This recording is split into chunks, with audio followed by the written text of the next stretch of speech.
Sunod-sunod na ang mga problema at mga pagsubok sa buhay. Pakinggan po ninyo itong nakasulat. Ito po sa Job 4:5-8, ganito pong ating mababasa. Bakit ngayong dumaranas ng matinding kahirapan, ay tila ka nang hihina? Wari ibig mabuwal. Ikaw ay matapat at may takot sa Diyos. Dapat sana'y manatiling matatag ang iyong loob.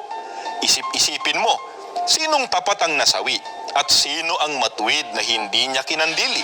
Ang nalalaman ko, yaong gumawa ng kalikuan at naghasik ng kasamaan, ang ani ay kasawian.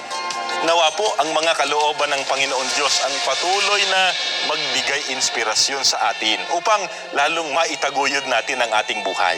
Manatili nawa ang katapatan natin sa Panginoong Diyos, anuman ang mangyari. Hindi po magpapabaya ang Panginoon Diyos sa mga tunay na mananampalataya.